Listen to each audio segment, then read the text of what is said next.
Hello people of Earth and welcome to episode 2 of the Battle City Tournament Season 4. I'm your host and only one, Gamma Exia. But let's get on to know who's dueling first. We have Mako Tsunami, the King of Games versus Rex Raptor. Let's begin the duel.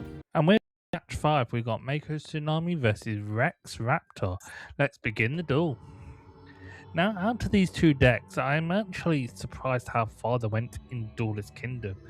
I don't usually say this, but both these decks were not well designed. But I did struggle with Mako's deck because his really Season 1 deck was barely showing any good monsters. So I had to mix his deck with his Season 2 deck. Same with Rex. Rex's deck was very lackluster. And try to figure out how to actually make his deck work against opponents with higher or lower tap points. But we got Senju attacking Giant Rat, making Mako's life, making the first damage duel to Mako. But it looks like Senju's just survived with Giant Rat sacrificing himself to summon another Urabel?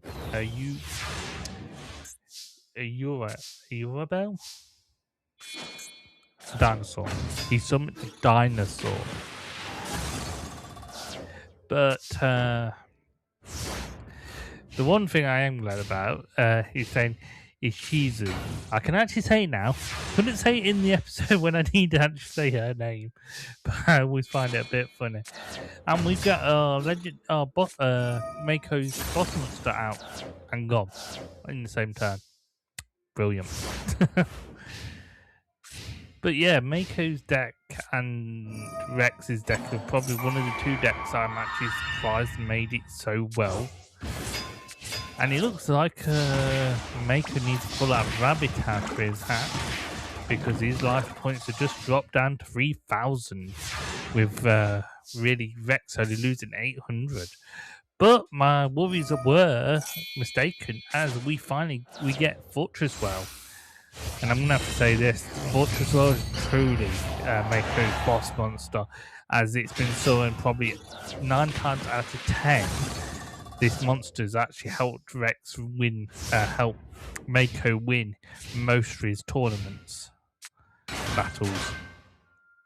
So we've got Mako putting Rex in defensive, and we've got another Fortress Well drawn in the hand. And you got the Uranal dinosaur going to the grave with raised body heat.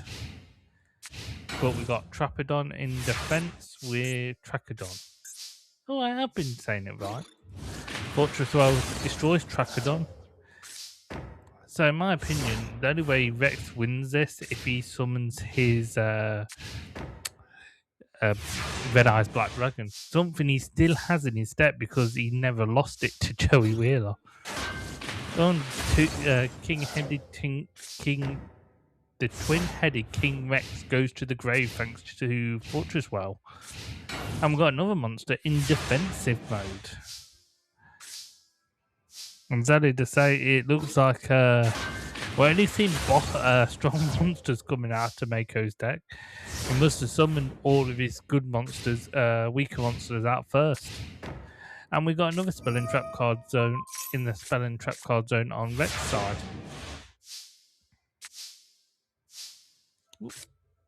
And we got the steel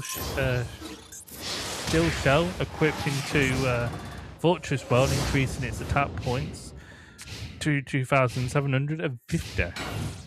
And we got a monster back in defensive mode. And we got Mystic Space Typhoon destroying a Survival Instinct? Hunting Instinct. That was close. Giant Rat gets destroyed. That means he is able to bring out another. He bring out Gillosaurus. To be honest, Gillosaurus really only works. Oh, and we get a Fossil Excavation. Bringing out another monster in defense. Rex is playing very defensively. But then again, I can't really blame him. Fortress Well destroys the Uranal. plays another card in defense mode. Just a heads up, people, we do have a Discord up, so if you have an idea for a deck, please put it up. But there are some rules. These decks need to be not one turn kill deck. I have put limitation 20 monsters, 10 traps, 10 spells. But only one character will have that limit off, and you know who it is. And it looks like Rex Rapture has actually bricked himself as Fortress World Tech wins the first match. I'll see everyone in match 2. See you then. We're on the second match. Now Mako needs to win this to go to the next round. But if Rex wins this, we go to the tiebreaker. And I have to say, we are getting a lot of tiebreakers in this first part of the tournament, as there's 4 parts to it. But while I'm here, I'm going to actually talk about the tournament in general. So, at the finals, the final 2 of Block A do not duel each other. They actually move on to the next round.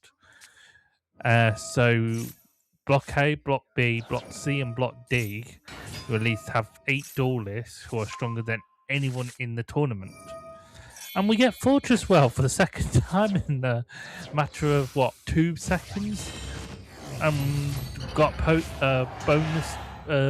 bonus juice up from Yumi, and we've got a bonus up from Steel Shell, increasing Fortress Well's attack to 2,950. So I did think that. Also, okay, no. So some reason after the time when I think planning this out, I did say I want 8 strong duelists from at least throughout the tournaments, and I thought, well, this is the only way I could do it. I don't want to have do all of it and do 4, then having their duels very short. So I thought, well, there was 8 in Battle City, and we got Megazaur getting reborn by Monster Reborn and put on Mako's side. So Mako is actually holding his own for the time being. But with Fortress Well's attack, nothing's really going to stop him. There's nothing in Rex deck that could actually stand up to it. So I wanted to do something like Battle City, have 8 duelists going on the blimp, 4 making it to the tower, blah blah blah. Someone getting all 3 Egyptian god cards. Oh yeah, those god cards, and Kaba has the first one, being Obelisk the Tormentor, somehow. So when I did the draws for each tournament, I used Wheel on Google. Yes, Google. So that's how the lineup was. When I looked through it, I was actually shocked that Kaiba was in Block A, Yugi's in Block B, Joey's in Block C, and I think Yami and I think Marik's in Block B as well, or C. He could even be in D. But that is a lot of duelists I'm going to go through. And some decks I have not fully tested out either, so it's going to be a strain. I've got Saber Sword going to the grave, and Mako Tsunami makes it to the next round. So I'll see everyone in the next duel. See you then. Mako Tsunami moves on to round 2. In the next match, we have Jack D. Cannon versus Panic. It's time to duel. So with match 6, we've got Jack D. Cannon versus Panic. Now this is going to actually be good because in Duelist Kingdom we only seen Panic duel once, and that's just see if he takes the place of the semi-finalists. So we get to see Panic deck a bit more than we did last time. And sadly to say, Jack D. Cannon's hand is a bit bare of monsters, which might not be as good. Oh, we got Griffor. That does come in under. Oh, and looks like Negate attack got taken away. I've got reinforcement increasing Whiptail Crow's attack points by 500. I've got 2 cards in the Spelling Trap card zone, but that's all. I haven't got the Witty Phantom. Witty Phantom attacks with the Tail Whip Crow. Oh, good, I am actually saying the name right. Oh, and sadly to say, we're not getting no monsters this turn. So, what makes me upgrade the decks? It's a couple of things. Upgrading decks for duelists if they do well, or they keep on losing. In this way, I know Jack D. Cannon's deck might need a slight upgrade. But I see everyone in match 2. We're on match 2, so Jack D. Cannon needs this win to go on to the next round. Do the tiebreaker, I mean. But if Panic wins, he goes on to face on Mako Tsunami. And again, what's with JT Cannon's hand to not draw no monsters? So he's shuffling his deck so bad that all his monsters are at the bottom of his deck. And it looks like Panic is truly getting all his and we're pretty much gone back to day 1 again, match 1 again.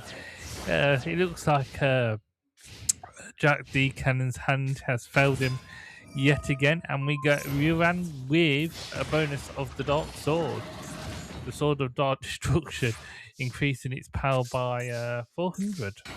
Well, at least we got Giant Rat in defense. Oh, and we've got. Oh, this is just mean. Panic is just truly being mean to Jack D. Cannon. And we got Wabiku protecting Giant Rat for 1 turn. Oh, God help him. Oh, we got another Super War Lion in the hand. That's really going to help. And you could destroy the other 2 monsters. You could have destroyed 2 monsters. You know when you get that burning itch in your eye and you question, what is it? This is it. Well, we've got the Spirit of Earth Oz. That comes in handy. But yeah, when I made Panic's deck, I actually made it very defensible. But not that too defensible, because it was only a season 3. Oh, we might actually get to see Super Warrior Lion. But Marju will go to the grave. Now, rules I did put in this myself. Ritual monsters, you have to be able to summon them. So that's why Senju and Marju is nearly in every ritual deck. Same with polymerization with the Swamp King. And if anyone wants to help me figuring out how to make these decks a little bit less... Oh, look at me. Oh, and we've got Giant Rat joining in the field, attacking Castle Wall, but Castle Wall protects no. Castle Wall has the strongest defense at the moment. Well, not as that strong defense. And we've got another monster in defense mode. Oh, we've got another Giant Rat joining in the field. And Castle Illusion goes to the grave. The Man-Eating Treasure Book gets destroyed, and Panic takes 1,900 life point damage. So I have made a joke in this, so when you get to see Max, you'll understand why. Just a heads up, they all look the same. Witty Phantom goes to the grave, Giant Rat attacks with Super Warrior Lion, leaving Panic very panicked with only 250 life points remaining. Oh, we've got another Warrior Lion ritual. Oh, but and that's probably the first time I've actually seen Wabiku activate when the life points are that low. And we've got Petite Beast rejoining the field again. But say in the comments if you want me to remove field spell cards, because some of them are being a little bit overpowered. And the Super War Lion wins the second match, so we'll go to the tiebreaker. I'll see everyone there. Bye. And we're back with the tiebreaker. Jack D. Cannon versus Panic. Let's see who goes on to round 2 to face Mako. Or survives Mako, should I say. So let's see if Jack D. Cannon's hands is a lot better than last time.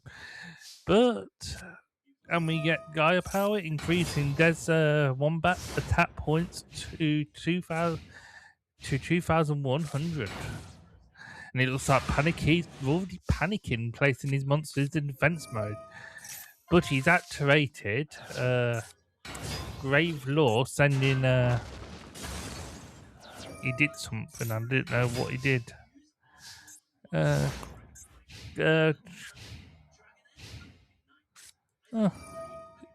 we get Ume. Not Ume. We get Yami. And this is probably the first handful of times we actually get ritual monsters. Get both fill spell cards out. And we got King of the Yami Kai in attack mode, but on the wrong side as it got destroyed in the last turn. I'll have to say, Panic, good luck to you, but you look like you're gonna lose. King Yami Kai to Jack D. Cannon. Now, people in the comments, I do want you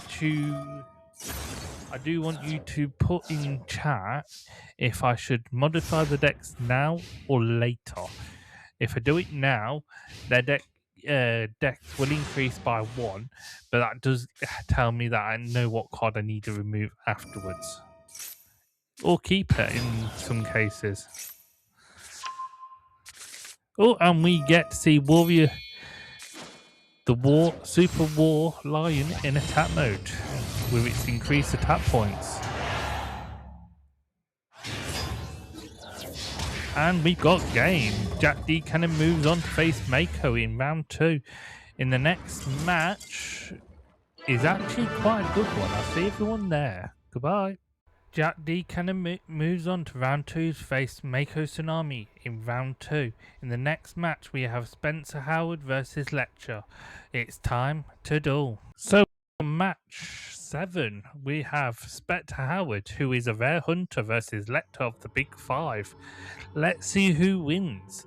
Now remember, Lecter's deck does have Judge Man and Fairy Lily and ways to increase his life points, but Spencer Howard's deck is built to actually destroy.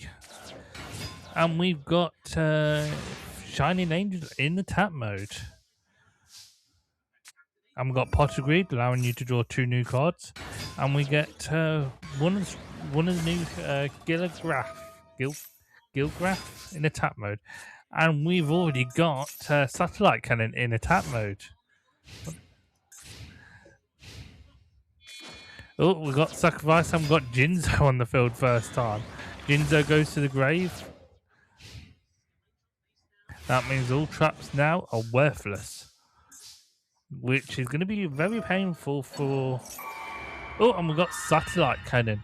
Now this is quite good. Satellite Cannon will tap points will increase each turn, and it can only be destroyed by level 7 monsters. And Revival Jump activates this special ability by sacrificing 100. It can bring a Revival Jam back to the field. And we got another card in defense. And Satellite Cannon increase its tap points again by another 1,000. And Revival Jam gets destroyed, activates its ability, and gets brought back to the field yet again. Oh, but we do have magic cylinders.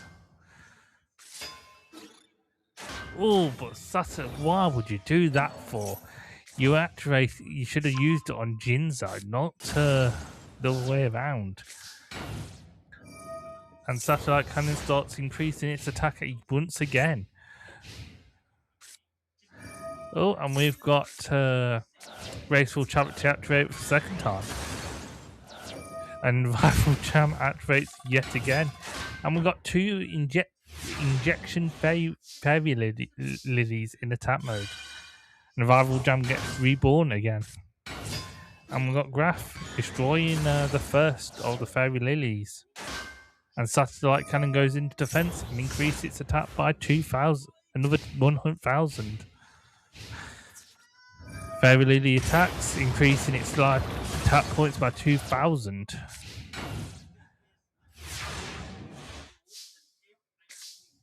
Ooh. Activate Nightmare Cage. Activate Nightmare Cage. Rival Jam destroys Magician of Faith, bringing the Dark Door to his hand. I do have a question. If two Dark Doors are on the field at the same time, does that make it harder to summon?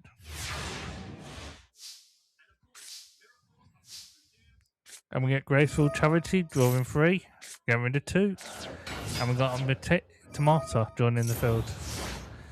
And Satellite's attack is now at 4,000. The AI doesn't know what to do at the moment. But then again, I can't really blame it. And Satellite Cannon attacks Jinzo. Yeah, I saw that coming.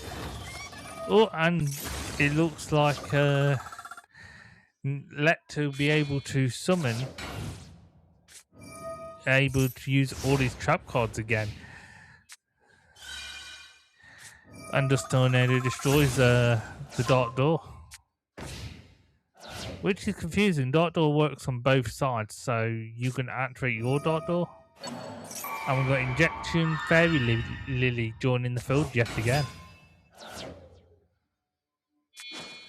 Oh, and we got another Jinzo joining the party. Injection Fairy Lily sacrificed 200 life points. And the first match does go to Lecter. That means we'll see if Lecter can win 2 duels in a row. See you then. And when in match 2, Lecter only needs to win this to go to the next round. But if Spencer Howard wins, we go to the tiebreaker. And you know what time it is? It's time to duel. And we got Potter Green, Nightmare Steel Cage, Magical Cylinder, Jam Defense, and Gilgraf. It's a good hand, but it looks like Johnson's struggling as well, as he activates the Life Absorber machine. Gilgraf attacks for 1,800, and he places 2 cards face down in the Skeleton Trap card zone.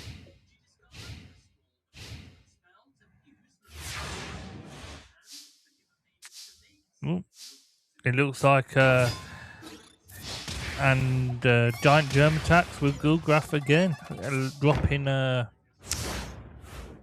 Lecter's life points down to 4,400. Wow. It must be really brave. And we've got on the field at the moment Widespread Ruin, Jam Defense, Magic Cylinders, and, if I could say it, Enchanted Javelin. And it looks like Lecter was trying to increase his life points, but no cigar. He's only got 700 life points remaining. Oh, and we got Potter Reed and draws 2 new cards and places 1 in the Spell and Trap card zone and 1 on the field in defense. And we've got second jam. Oh, and we've got Wabaku holding that line off and flips over the Magician of Faith. That's what it's called. Starting to say he needs to activate that spell card right away. And he activates, increasing his life points by 1,000. And places his weak monster in attack mode. Confusing. And we got the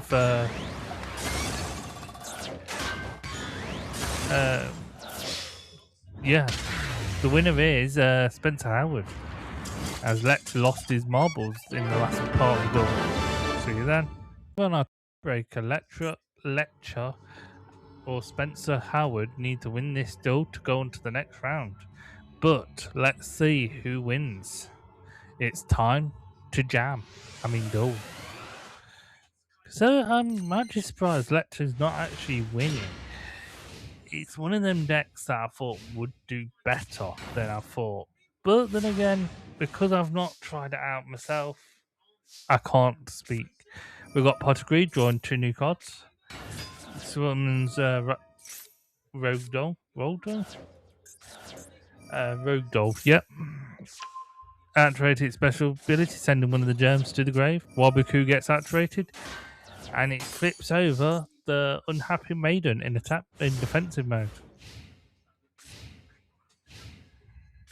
I've got another card face down in defense. And we've got Gilligraph in attack. Unhappy Maiden activates and automatically moves it into the stage 2.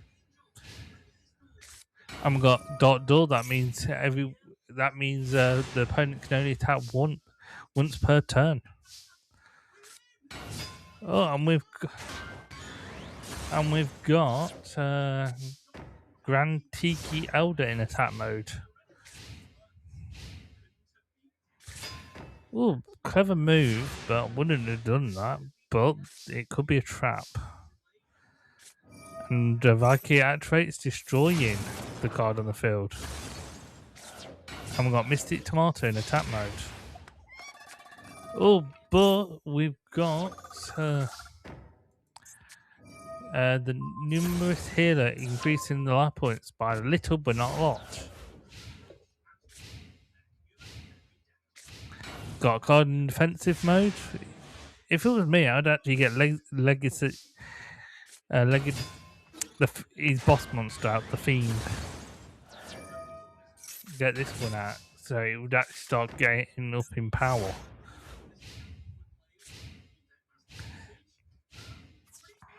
And Shining Angel attacks but fails. And we've got another card in the Spell and Trap card zone. Oh, and we got Solomon Wish. That means every turn, Lecture will actually gain 500 life points. And it gained 1,000? 1,500? Yeah, 1,500. And it activates Swords of Revealing Light, stopping all turns. That means Lecter's life points will increase it for 3 whole turns. Yeah. And we've got a card in defensive. And we've got another card face down. Solomon Wish is activated again, increasing. Oh, and we've got Inject Fairy Lily activating its special ability, destroying Gilligraph.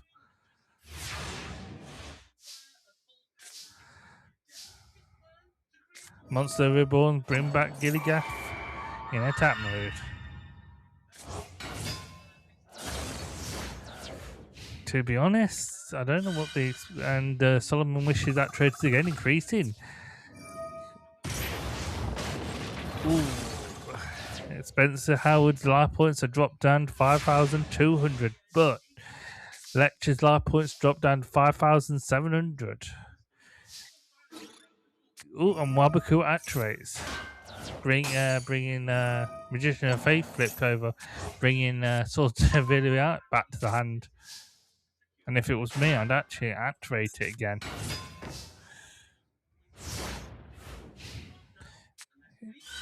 And Solomon Witch is activated again, increasing the life points by 1,500 to 720. And what Swords of Iliad activation again, stopping all turns. I have to say, this is how I expect the deck to work. But we do have a card face down to actually help us out now. Solomon Witch is activate, increasing the life points by 500. Inject Fairy Lily attacks, doing 1,800 damage. This is where I put my monsters in defensive mode. I've got still Nightmare Cage activating, switching all monsters into defensive. That means Lex's life points will gain 200. Don't put it in defense. Don't put it in defense. Keep it in attack. And Swords of William Light has activated, getting destroyed. And we've got card face stand in defense, which is Satellite Cannon. Put Enchanted Javelin down. And we've got Rival Jam in attack mode, destroying, attacking very lowly for some reason. And we got Sangan activates, bringing the full fast beast to the hand. Solomon Witch is activated, increasing to 520.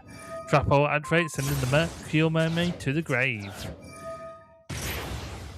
And the winner is Lecter. So Lecter will move on to match round 2. So that's everyone in the next rounds. Lecter moves on to round 2. The next match is Grace Dixon versus Kane Prince V. It's time to duel. Over on the last round of round 1, we have Grace Dixon versus Kane Prince V. And I'm going to say this Kane Prince V is going to suffer. His deck hasn't been upgraded, as he didn't believe he would duel again. But you know what time it is? It's time to duel. And we've got Fairy Gift. We've got Avalon of Assail in defense and Unproposed. And we have Magic the Panda attacking, but loses 500 life points because of the defensive different capabilities. And we've got Fairy Gift and Illusion attacking. And Kane Prince V life points drop down to 6,300. I've got Sword to the Veiling Light stopping Grace from attacking. I've got Monster Reborn bringing back the Panda. And it's in defense mode. So this is going to be quite interesting. And we get our first boss monster attacking, but Grace activates a special ability. Allowed to summon a monster with 1,850 life points. Ooh, but because of Swords of Really Light, Megan Hill, Grace will not be able to attack. But every time a monster gets destroyed on a field, he's just making it harder for himself, as he's got the dark and the fire on the field.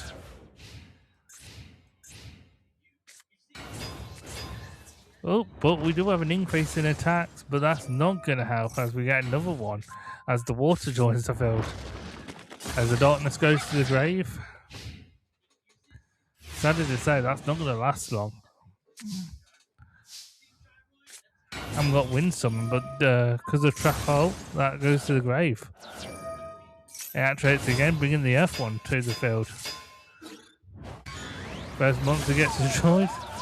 So does the prevented rat, and so does the secondary boss monster. Kane Prince V life points are dropping faster than flies, leaving him with only 950 life points. As we have all the familiar possession on the field. And what is Kane Prince V? My God, that is a clever move. And we've got one of the most powerful pandas on the field with 3,300 life points. And it looks like she's gone into defensive. And to be honest, I don't know what she can do really. She doesn't have a spell card that powerful. I know she got... Please say he didn't play that in defensive mode. And we get to the ritual monster of Lycanthrope in attack mode. Why switch in defense mode?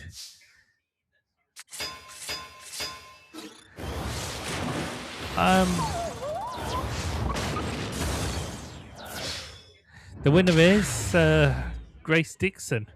After my draw has completely been dropped on the floor. I'll see everyone in match 2. Move on to Grace Dixon. Dixon needs to win this match to go to round 2. Both Kane Prince V wins this duel. We go to the tiebreaker. You know what time it is? It's time to duel. And we've got a good hand. We've got Witch of the Black Forest, the familiar posse of Lana. We've got Possible Partnership and Trap Hole, sending Pale Beast to the grave. It's going to be interesting to see what she summons. And we've got the familiar possum Lana attacking and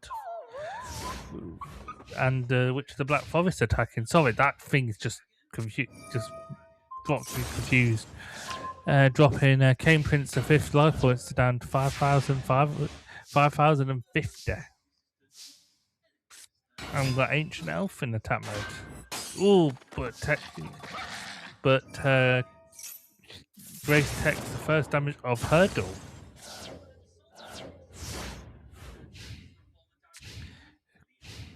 And we get another monster in face down defense with a trap card or spell card. Oh, but what Earth Tribute, sacrificing that to bring back prevent the VAT back into the fence. And we've got Magical Cylinders face down in the fence as well. Oh, I've got Sword of Availing Light. This means both duelists will have 3 turns to summon someone stronger. And we've got negate attack face down as well.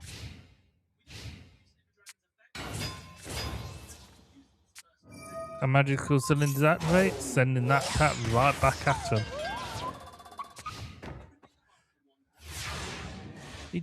He has weak monsters, but then don't use them. And I would have activated Mystic Space Typhoon, destroyed the Sword of Villain. I attacked with 18 health from that damn dog. Negate attack stops that. Then destroy that. Get rid of them too. Get rid of that.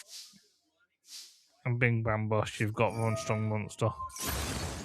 And we've got Poison Fang, Big Fang going to the grave, and Sword of the Villain Light has gone to the grave. And we've got Giant Rat attacking as well. And it looks like Grace Dixon is on the ropes at the moment. But that might change in a matter of a second. And we've got a Philian Possum of Alice gaining attack points thanks to the dog. Oh, but Giant Rat attacks, but brings out the big panda. So this duel's going to be on the back. It's going to be struggling again. Ooh, but sadly to say, they lose the both duelists lose the power bonus. But then again, the panda is strong if it stays in attack mode. Hint, hint. Oh, we've got Pot of Greed, and you know what that does? It allows you to draw 66 cards.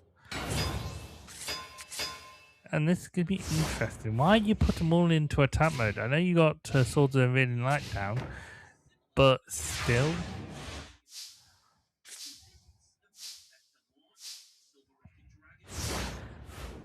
I think it's on its second turn. I wish it kept that. On its last turn, should I say. Ooh. Other Apostles might actually come in under. But sadly to say, the panda's going to do a lot of damage to the cards in the field. Ooh, got the other panda on the field now. First Angry Panda attacks. Doing 1,800 life bonus to Grace. Second panda attacks, the Fairy Gift. But if this means the Panda can do burn damage while in defense mode, Grace is going to struggle. And she switched all the monsters into attack mode. And widespread ruin destroys one monster.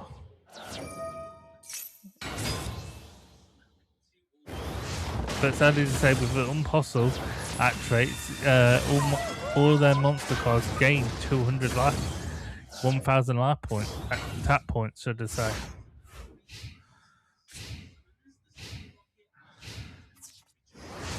Ooh, and the first monster goes down, and because of that, and funny enough, ironically, that spell, the trap card, what's helping to keep monsters on the field, is the only thing what's keeping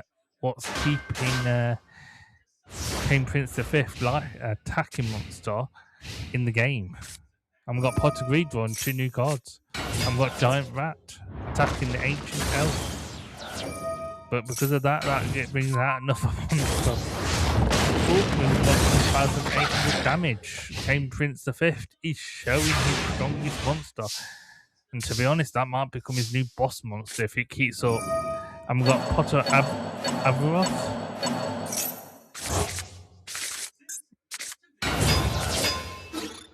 And we get attacked to 1,200, leaving King Prince V's life points. Sadly to say, the winner is Grace Dixon, but King Prince V's deck actually showed it might be old, but it still has game. I'll see everyone in round 2. Grace Dixon moves on to round 2 to face Lecter in round 2.